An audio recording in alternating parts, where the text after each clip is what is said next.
1, 2, 3, 4. Ini saya catat namanya nanti. 4 orang. Ngitung inventory turnover, DIO, GPM, sama current ratio. Sama kayak tadi caranya. Boleh raise hand 4 orang. Yang paling cepat.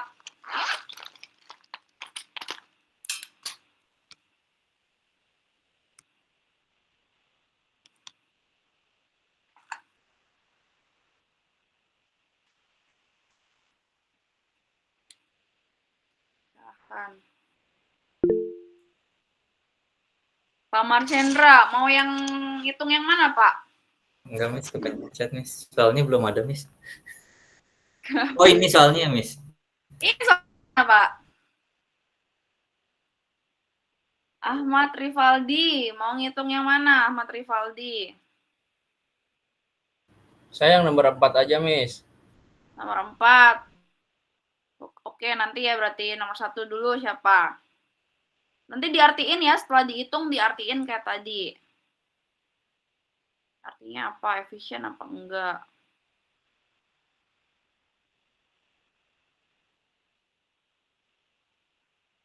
Silakan. Ahmad Rivaldi nomor 4, udah saya tulis. Nomor 1 deh, Miss. Pak Marcendra nomor 1. Boleh Pak, silakan sambil nunggu yang lain. Aulia. Aulia mau nomor berapa? Miss, aku mau nomor 3. Nomor 3. Berarti Silvi nomor 2 ya. Sylvia nomor 3. Nomor 3 tadi udah. Siapa tadi? Aulia. Aulia nomor 2. Aulia nomor 2. Oh, berarti Silvi nomor 3 ya. Oke, Miss. Aulia nomor 2, Silvi nomor 3. Silakan Pak Marcendra nomor 1. Oke, untuk inventory turnover, COGS-nya 1,3 miliar, dibagi persediaan rata-rata, dapat dari persediaan awal 200 juta, ditambah persediaan akhir 150, 350, dibagi 2, itu 175. Jadi untuk inventory turnover-nya itu 7,4 kali per tahun. Nah, kalau misalnya ini untuk fashion, ini kurang efisien gitu karena batas normalnya adalah 4 sampai 6 kali per tahun. Gitu. Tapi kalau untuk retail atau cepat saji ini masih bagus karena masih di rank antara 6 sampai 10 kali per tahun. Oke. Kalau untuk fashion tadi gimana, Pak? Oh. Kalau untuk fashion ini kan ininya 4 sampai 6 kali per tahun. Nah, ini 7 berarti bagus, Miss. Sangat bagus ya, karena ya, dia nggak ada batas ya. bawahnya, bukan Ya, kayak current ratio tadi ya. Jadi teman-teman kalau misalkan nggak ada batas bawahnya kayak kalau current ratio kan dia bagusnya tuh lebih dari 1 tapi kurang dari 3. Nah, kalau nggak ada batas kayak gitu, dia kalau semakin tinggi ya berarti semakin bagus, Miss, ya. bagus. Tapi idealnya itu 6 sampai 4 kali itu cukup bagus. Tapi kalau lebih dari itu ya malah lebih bagus lagi. Betul, betul ya, Pak ya? Oke. Kemudian udah ya berarti ya inventory turnover-nya ya. Berarti jawabannya adalah 7,4 kali per tahun ya. Oke, terima kasih Pak Marcendra. Sekarang nomor 2, Aulia. Silakan Aulia. Nomor 2 itu kita nyari days inventory outstanding-nya DIO ya. Rumusnya itu persediaan rata-rata bagi COGS. Tadi persediaan rata-ratanya 175 juta dibagi COGS-nya 1 miliar ya 300 juta dikali 365. Itu hasilnya 49 hari. Ini itu butuh sekitar 1,5 bulan. Jadi efisien dibanding standar industri, Miss. Oke. Terima kasih Aulia. Betul ya. Jadi 49 hari ya. 49 hari. Jadi barangnya disimpan di gudang tuh selama 49 hari gitu. Terus cukup oke ya, cukup aman ya. Oke, kemudian lanjut ke nomor 3, Sylvia. Silakan Sylvia. Baik, Miss. Jadi di sini kita harus cari dulu laba kotornya. Rumusnya itu Yang tadi di awal. laba kotor sama dengan penjualan dikurangi COGS. Penjualannya kan penjualannya itu 2M, COGS-nya itu 1,3 M. Berarti hasilnya 700 juta. Kita bagi sama pendapatan penjualannya. Berarti 700 juta dibagi 2M itu 0,3, 0,35, terus dikali 100% itu 35. Berarti 35% yang artinya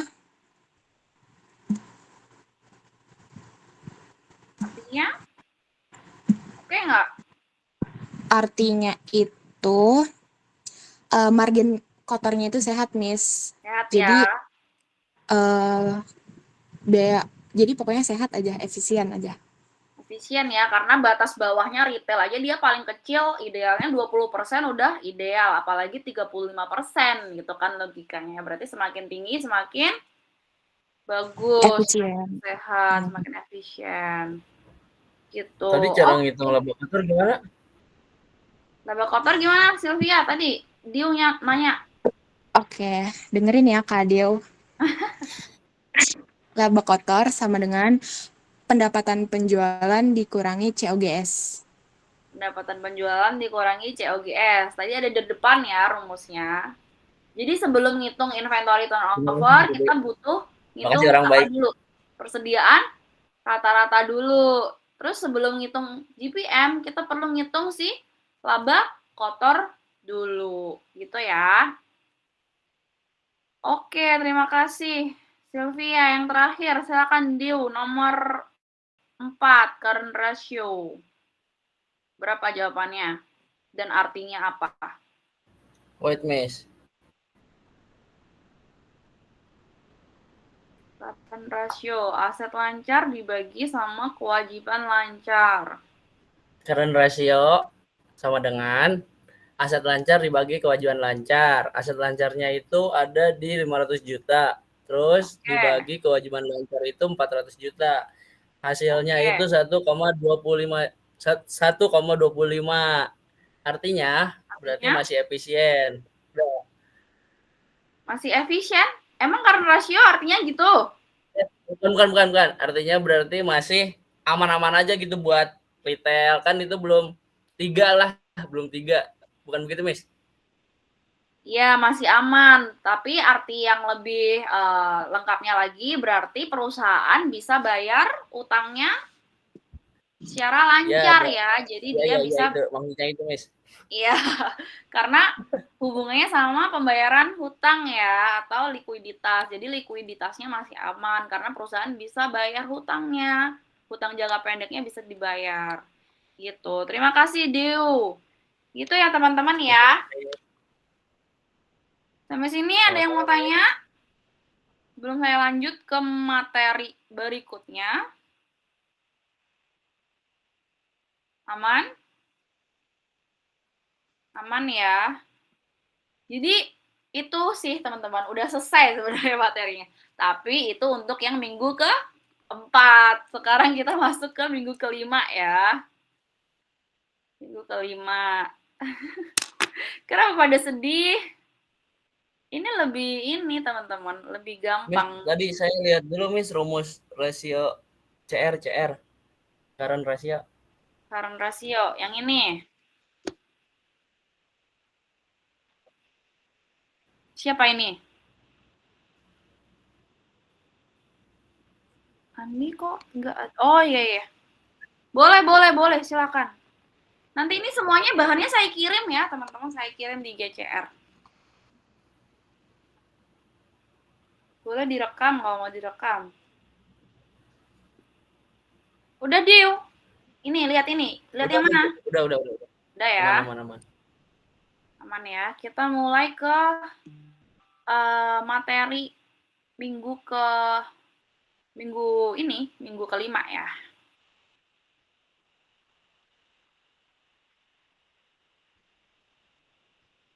Ini gampang juga teman-teman. Kalau dibanding forecast, kalau kata kelas pagi sih ini lebih gampang ya daripada forecast. Jadi harusnya kalau teman-teman forecast bisa, ini jauh lebih bisa ya. Oke, saya move ke materi berikutnya.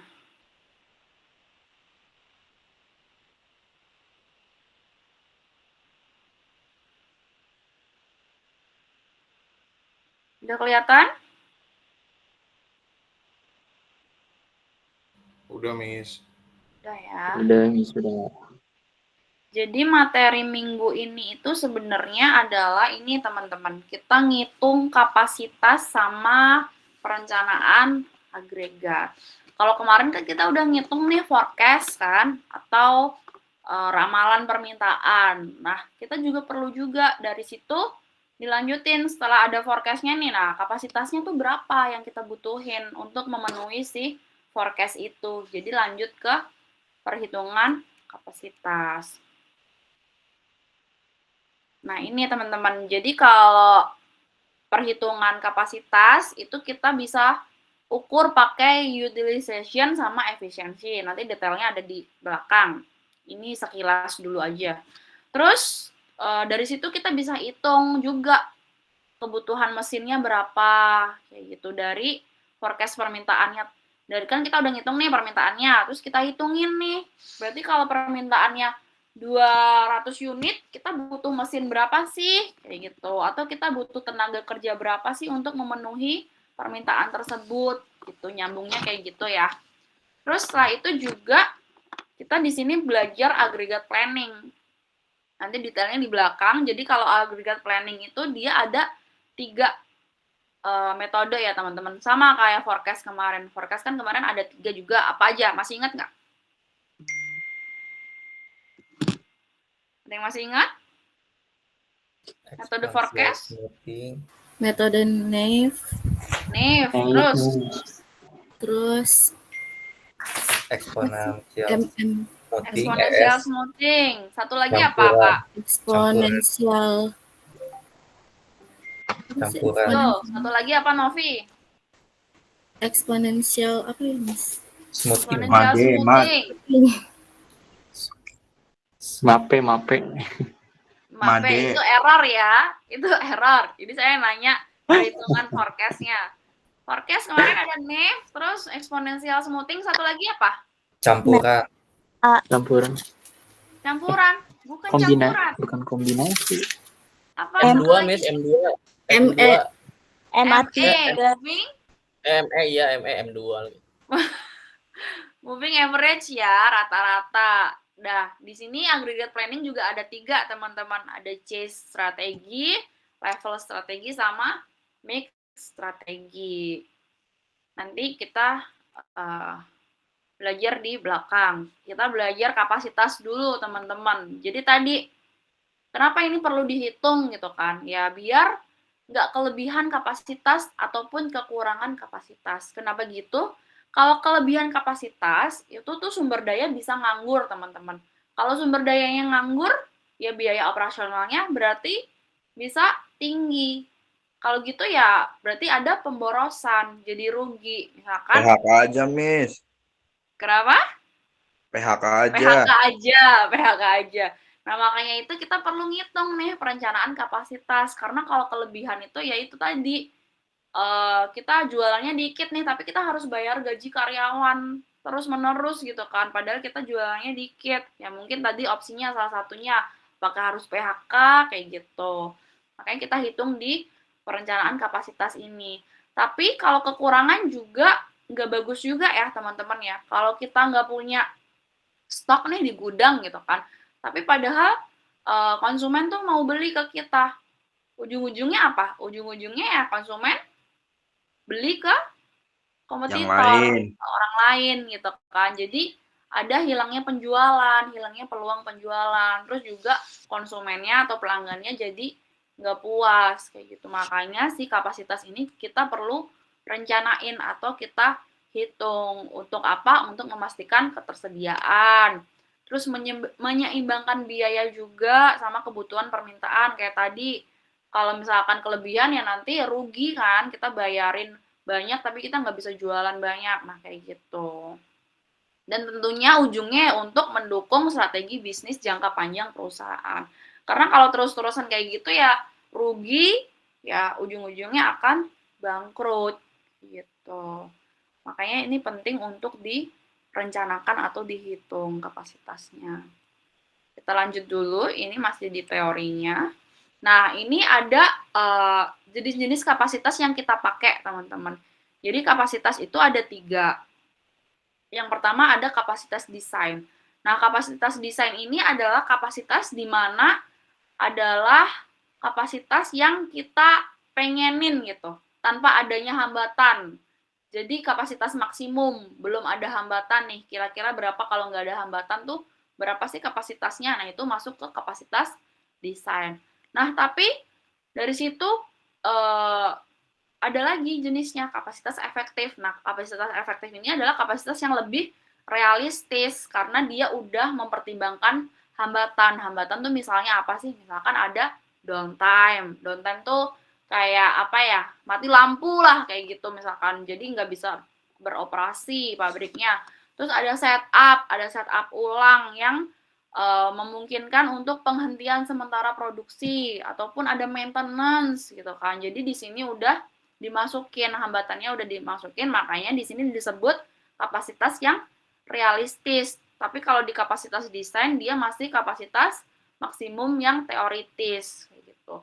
Nah, dari situ turun lagi teman-teman, ada satu jenis yaitu namanya output aktual. Kalau output aktual ini udah bukan rencana lagi gitu kan, bukan udah berupa angan-angan doang, tapi ini udah jumlah yang benar-benar diproduksi, real time-nya tuh berapa, bisa memproduksi berapa, kayak gitu. Itu namanya output aktual. Sampai sini bisa bedain kapasitas desain efektif sama output aktual? Ya, Miss. Belum, Miss. Belum saya. Siapa yang belum? Saya, Miss. Coba diulang lagi, Miss. Bingungnya di mana? Semuanya. Oke, saya ulang ya. Jadi kalau kapasitas desain itu dia kapasitas maksimum secara teoritis. Jadi yang kita pengenin, kalau misalkan nggak ada hambatan sama sekali, nggak ada maintenance, nggak ada downtime, jadi pengennya tuh yang maksimumnya berapa sih, kayak gitu, itu kapasitas desain. Tapi kalau kapasitas efektif, itu adalah kapasitas realistis, yang kita udah masukin unsur hambatannya, misalkan kalau ada downtime, terus misalkan kalau ada setup, misalkan kalau ada maintenance, jadi harusnya kapasitas efektif, dia lebih rendah apa lebih tinggi dari kapasitas desain, teman-teman? Lebih rendah. Lebih rendah ya, karena dia udah masukin nih unsur hambatannya, downtime-nya. Kalau ada downtime, dia kapasitasnya bisa berapa, kalau ada maintenance, dia kapasitasnya bisa berapa, kayak gitu. Nah, kalau output aktual ini, dia adalah jumlah yang benar-benar diproduksi, jadi yang udah terrealisasikan gitu, teman-teman. Jadi, oh ternyata bulan ini output aktualnya tuh segini, padahal kapasitas efektifnya dulu segini, kayak gitu. Dari situ kita bisa bandingin, kita bisa hitung. Nanti hasilnya apa? Hasilnya adalah ini. Jadi efisiensinya sama utilisasinya. Jadi di sini kalau utilisasi adalah perbandingan antara output aktual sama kapasitas desain. Makanya di sini dia nilai batasnya itu dia lebih rendah ya, 70% sampai 85%. Karena kan dia belum masukin si hambatan tadi kan, belum ada unsur downtime-nya, belum ada unsur maintenance-nya. Jadi dia ngeset angka idealnya itu di 70 sampai 85%. Lebih rendah daripada si efisiensi. Kenapa gitu? Karena kalau di efisiensi dianggap kapasitas efektif tuh udah kapasitas yang realistis gitu kan, karena udah dimasukin hambatan, udah dimasukin apa aja tadi hambatannya, maintenance, downtime gitu kan, setup. Jadi dia angkanya lebih ditinggiin lagi, baru dianggap sehat atau realistis. Hubungannya kayak gitu. Jadi diukur efisien apa enggak gitu. Terus utilitasnya itu tinggi apa enggak kayak gitu. Sampai sini masih bingung nggak Reski? Jadi hubungannya ini itu buat apa? Buat ngitung perbandingannya sama si output aktual. Jadi yang terjadi di lapangan sama yang udah direncanain gitu sederhananya. Gimana Reski? Masih bingung? Sudah, Miss, sudah paham. Sudah paham. Yang lain? Ada pertanyaan sampai sini? Belum? Belum Miss ya? mau nanya, Boleh, silakan. itu kalau efisiensi berarti batas minimumnya dari 80% sampai 95%. Kenapa nggak Betul. nyampe Jadi 100%? Kan efisien. kenapa nggak sampai 100%? Persen. Karena kan ini perhitungan ya teman-teman. Jadi tetap harus ada kita kasih celah kayak yang nggak bisa dikendaliin. Misalkan dari eksternal kayak gitu. Jadi nggak yang 100%. Kalau 100% kan kayak dituntut sempurna banget ya. Gitu. Gampangnya kayak gitu sih. Tapi dia cukup ngesetnya tinggi banget nih, 95%. Karena dianggap di kapasitas efektif itu udah dimasukin si faktor hambatan tadi kan. Apa namanya, maintenance, setup, downtime kayak gitu. Makanya dia batasnya itu lebih tinggi dari si utilisasi atau si kapasitas desain. Karena di kapasitas desain dia belum masukin itu. Dia masih mikirnya tuh kapasitas maksimum lah kalau nggak ada hambatan apapun kayak gitu. Jelas? Iya, Miss, jelas. Soalnya biasanya aktualnya di lapangan itu bos mintanya 100%. Bos mintanya 100% ya. Ya, mungkin itu tuntutan ya, pressure biar apa namanya karyawannya ya nggak make mistakes gitu kan. Tapi kalau secara teori ya kita harus sisain gitu, sisain beberapa persen ya untuk faktor-faktor yang kita nggak bisa kendaliin. Karena ya again nggak ada yang sempurna gitu kan, nggak ada yang 100% sempurna gitu. Jadi kalau secara teori memang kalau 80-95% itu udah dianggap sehat atau realistis. Kalau bosnya Reski minta 100%, berarti itu ini nggak realistis nggak? Enggak, Miss. Tapi kan bos selalu benar, Miss. Betul, bos selalu benar. Mau realistis, mau nggak realistis, ya udah pokoknya set apa namanya high expectation gitu kan. Kayak gitu. Ada lagi yang mau sharing kayak Reski, mintanya 100% bos ya? Oke, kita lanjut dulu ya kalau nggak ada.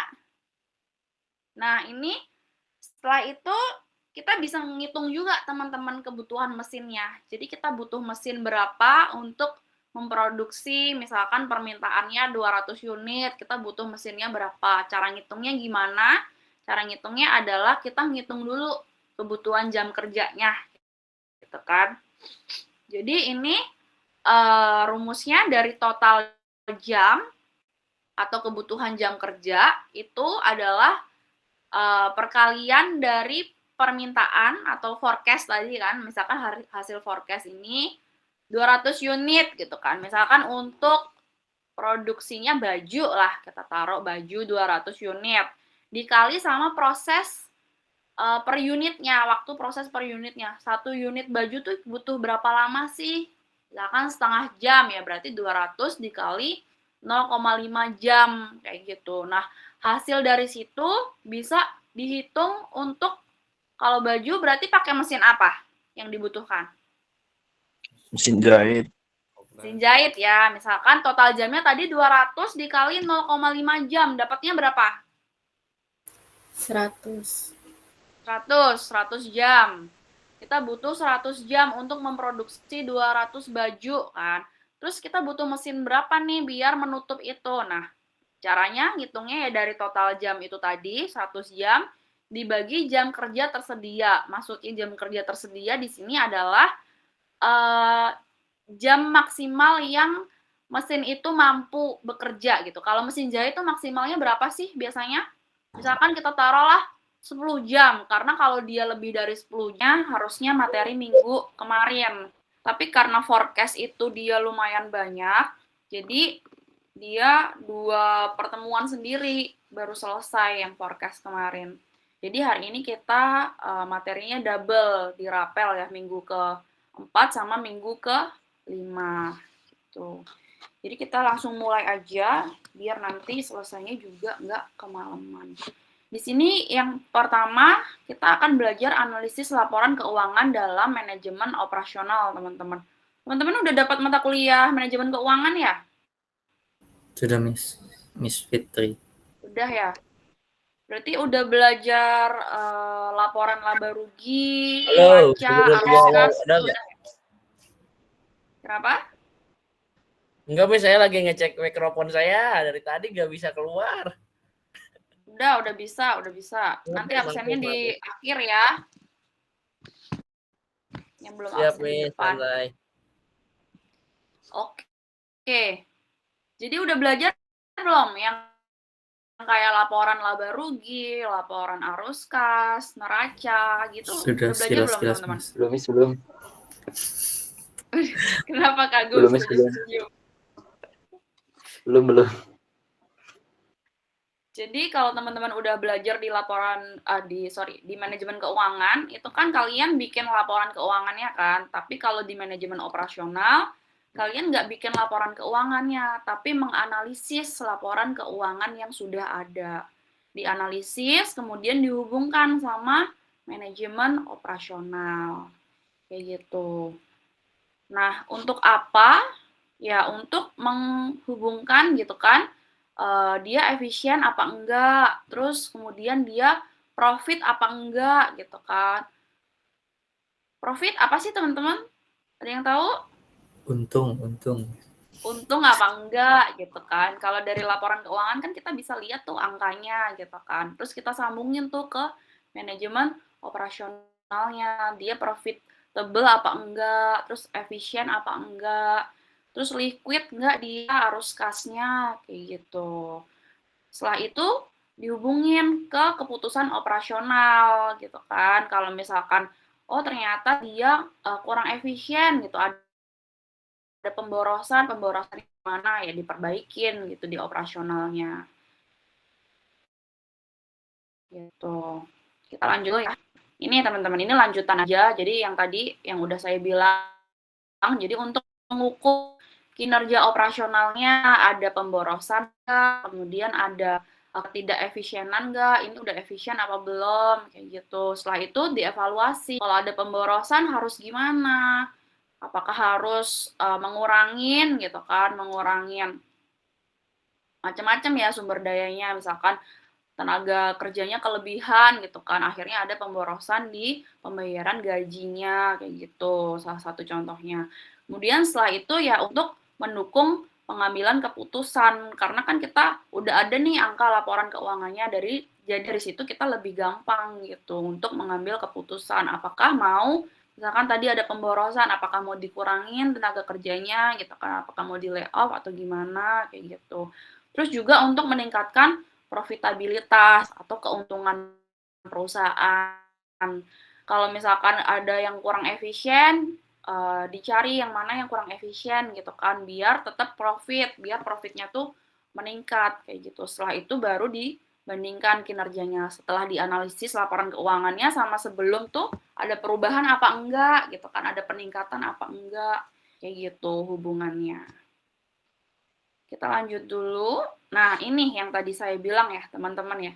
Jadi ada 3 teman-teman yang kita gunain gitu kan buat operasional, yang relevan sama operasional. Yang pertama ada laporan laba rugi. Udah pernah bikin apa belum laporan laba rugi di manajemen keuangan, teman-teman?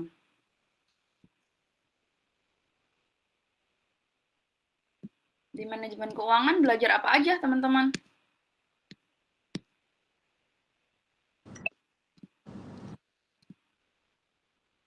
Coba.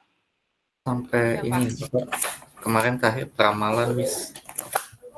Peramalan. Kalau laporannya udah belajar belum, Pak? Laporan-laporannya, laporan keuangannya. Kemarin sudah sih, gitu. Baru sekilas-sekilas aja sih, Miss.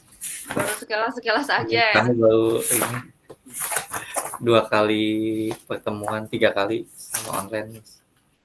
Baru ini ya? Kalau baru semester 2 kemarin baru Miss akuntansi. Oh ya, ada di akuntansi juga. Udah dapat ya akuntansi, udah belajar apa aja, Hafiz? Alas ya. Loh. Masih ingat gak di semester 2 belajar laporan laba rugi gitu kan, neraca, balance sheet gitu kan, seimbang apa enggak gitu kan. Terus laporan arus kasnya gimana? Masih pada ingat? Lupa. Sedikit Miss. Dikit-dikit. Oke. Lupa ingat. Lupa Cuma ingat. labanya doang, Miss, taunya.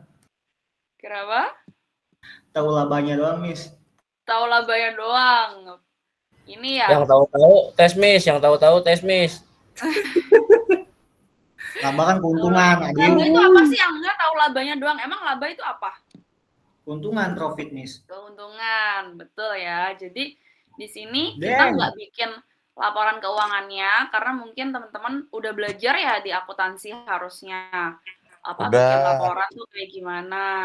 Terus kalau di manajemen keuangan juga harusnya belajar juga. Jadi kalau di sini kita cuma ngelihat aja nih, menganalisis gitu. Laporannya udah ada, tinggal kita hubungin ke operasionalnya. Kalau laporan laba rugi kita butuh karena kita bisa lihat di situ pendapatannya, pendapatan perusahaannya. Terus juga di situ kita juga bisa lihat COGS-nya, cost of goods sold, atau beban pokok penjualan. Ini apa sih teman-teman? Berhubungan sama apa? Kalau beban pokok penjualan tuh, atau COGS. Berhubungan dengan biaya produksi langsung. Berarti berhubungan sama apa biasanya? Pengeluaran. Udah jelas ada tuh di produksi. Kita beli apa sih kalau mau produksi? Bahan baku. Bahan baku, betul. Jadi COGS ini hubungannya sama bahan baku, kayak gitu. Beban pokok penjualannya berapa gitu kan. Kalau bahasa gampangnya tuh HPP lah, harga pokok produksi gitu. Terus kita juga bisa lihat laba kotornya berapa, terus beban operasionalnya apa aja. Beban operasional tuh apa aja sih teman-teman? Yang kemarin udah belajar aspek operasional? Pengiriman. Ada dari perancangan tuh, terus apa lagi? Biaya karyawan, Miss. Biaya karyawan, terus biaya apa lagi? Sewa. Betul. Terus ada lagi? Yang untuk ini pengiriman biaya apa? Biaya operasional. Biaya pengiriman. Biaya distribusi, biaya pengiriman ya, sama aja. Biaya pengiriman atau biaya distribusi. Terus kalau yang buat promosi biaya apa? Marketing. Pemasaran. Biaya pemasaran atau marketing, betul. Jadi kalau COGS itu dia kaitannya erat sama yang berhubungan langsung gitu, yang udah kelihatan, yang udah ada gitu ya tadi bahan baku misalnya kayak gitu. Nah kalau operasional tuh lebih luas lagi, misalkan tadi gaji karyawan, terus biaya pemasaran, biaya distribusi kayak gitu. Terus juga kita perlu lihat balance sheet-nya teman-teman atau neracanya. Di situ kita bisa lihat aset lancarnya, kasnya berapa, piutangnya berapa. Piutang tuh apa sih teman-teman? Ada yang tahu? Uang yang belum dibayar. Uang yang belum terbayar. Belum terbayar. Piutang tuh kayak pendapatan, tapi pendapatannya tuh belum cair gitu, Miss. Betul, jadi masih dalam bentuk ini ya, misalkan kita jual barang, tapi yang beli tuh dia pakai kredit gitu. Jadi kita punya piutang gitu kan. Jadi kita punya keuntungan tapi belum terbayarkan karena cara bayarnya masih kredit kayak gitu. Itu adalah piutang. Terus juga persediaan itu juga termasuk aset ya teman-teman ya, stok kayak gitu. Terus di sini kita juga bisa lihat utang usahanya atau current reliability-nya. Jadi selain piutang, kita juga harus lihat juga kita punya utang berapa gitu kan. Kita mampu bayar nggak utang tersebut. Kayak gitu. Kalau piutangnya, kita bisa lihat piutangnya tuh kita bisa dapat cepat apa dari pembeli kayak gitu. Terus juga kita bisa lihat aset tetapnya. Aset tetap tuh apa aja sih teman-teman? Ada yang tahu? Gedung. Tanah, Bangunan, betul. Apalagi? bangunan, tanah, gudang, Gudang. Kemudian apa lagi? Mesin. Mesin, bangunan. Kemudian tadi apalagi yang kalau misalkan buat pengiriman itu pakai apa? Kendaraan ya. Jadi aset tetap tuh berupa properti atau equipment. Terus juga kita bisa lihat ekuitas pemiliknya juga. Nah, setelah itu kita juga perlu lihat laporan arus kasnya, teman-teman. Arus kas itu adalah cash flow atau liquid, gitu kan. Jadi, kita punya berapa nih kasnya buat aktivitas operasi, misalnya. Kemudian, untuk aktivitas investasi,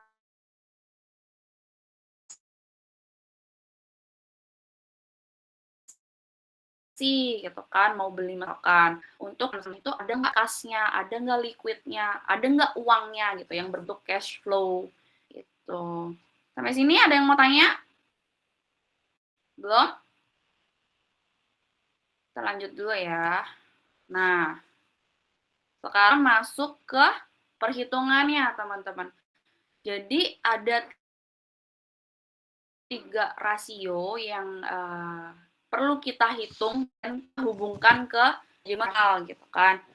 Yang pertama ada rasio aktivitas. Nah, rasio aktivitas ini dia ada beberapa hal yang bisa kita hitung gitu kan. Yang pertama kita bisa hitung inventory turnover atau perputaran persediaan. Kira-kira teman-teman kalau perputaran persediaan apa kira-kira maknanya berarti? barang keluar masuk misalnya. Betul. Jadi seberapa sering barang itu keluar masuk gitu kan. Jadi kita misalkan punya stok nih di gudang. Nah, barang itu tuh cepat nggak sih muternya kayak gitu. Nah, logikanya kalau semakin cepat barang itu bisa keluar masuk, itu semakin bagus apa enggak? Bagus, Miss. Semakin bagus ya. Semakin bagus. Makanya di sini interpretasinya yaitu kalau inventory turnover-nya itu tinggi, ya berarti manajemen persediaannya semakin efisien. Nah, itu bisa dihitung dari mana? Bisa dihitung dari COGS dibagi sama persediaan rata-rata. COGS tadi yang berhubungan sama bahan baku itu tadi ya, HPP, dibagi sama kita punya stok di gudang tuh berapa sih rata-ratanya, kayak gitu. Nanti bisa dapat si inventory turnover-nya ini. Jadi kalau semakin tinggi, artinya ya barang itu semakin cepat ya, semakin cepat keluar masuknya. Jadi nggak di gudang tuh nyimpennya nggak lama gitu. Kemudian dari situ nyambung juga ke days inventory outstanding atau DIO. Jadi kalau days inventory outstanding ini kita ngitung berapa hari sih kalau misalkan ada stok di gudang tuh. Nah, dia tuh berapa hari rata-rata di gudang. Kalau dia semakin lama itu semakin bagus apa enggak, teman-teman kira-kira? Enggak. Enggak ya. Jadi kalau semakin lama di gudang kan nanti rawan kan, selain ada biaya penyimpanan juga rawan rusak kan barangnya kayak gitu. Makanya di sini interpretasinya kalau angkanya kecil itu lebih baik dan artinya stok itu cepat jual. Ini adalah days ya teman-teman ya, hari ya, satuannya itu adalah hari. Makanya di sini kita bisa hitung dari persediaan rata-rata dibagi sama HPP lagi atau COGS dikali sama 365 hari. Jadi nanti hasilnya itu per tahun kayak gitu. Kemudian juga kita ngitung perputaran asetnya, teman-teman. Kalau perputaran aset itu ada 2. Yang pertama tadi ada fixed asset turnover. Tadi kan teman-teman udah ada ya di sebelumnya. Kalau setup atau fix aset tadi apa aja? Bangunan, Bangunan, kendaraan, mesin,